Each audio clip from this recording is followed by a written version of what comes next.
Investment in distributing broadband, access to broadband infrastructure, as well as the role of broadband in the development of nations, especially least developed countries, are some of the topics that took center stage during the 8th meeting of the Broadband Commission.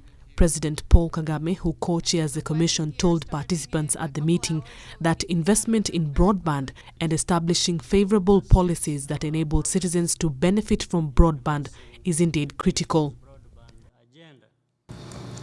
It is clear we have to invest more in broadband because it accelerates economic growth and impacts positively the lives of many.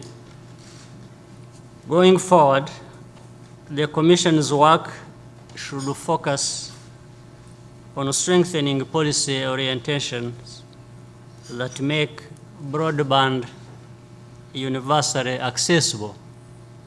President Kagame criticized members of the private sector who tamper with economies of scale by building parallel infrastructure and competing to provide services in few lucrative areas. The head of state then provided a practical model that Rwanda has adopted and uniquely designed to provide broadband services for Rwandans. This is the kind of model that we have adopted in my country, Rwanda. The government of Rwanda and Korea Telecom have established a joint venture which will build and operate one single wholesale 4G LTE nationwide network to be accessed by all retail broadband service providers on an open access basis.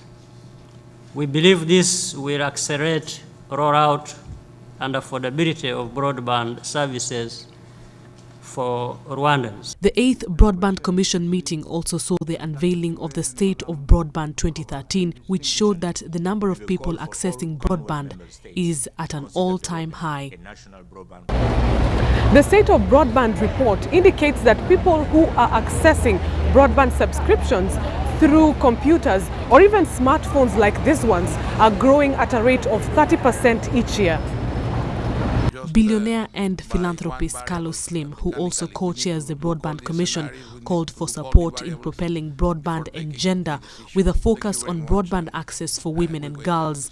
Another report that was released Saturday by the Broadband Commission estimates that there are currently 200 million fewer women online than men and warns that the gap could grow to 350 million within the next 3 years if action is not taken.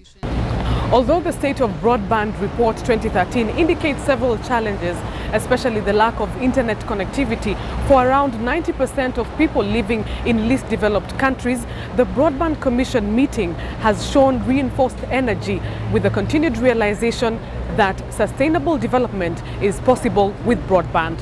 Flora Kaitesi for Rwanda Television News in New York in the USA.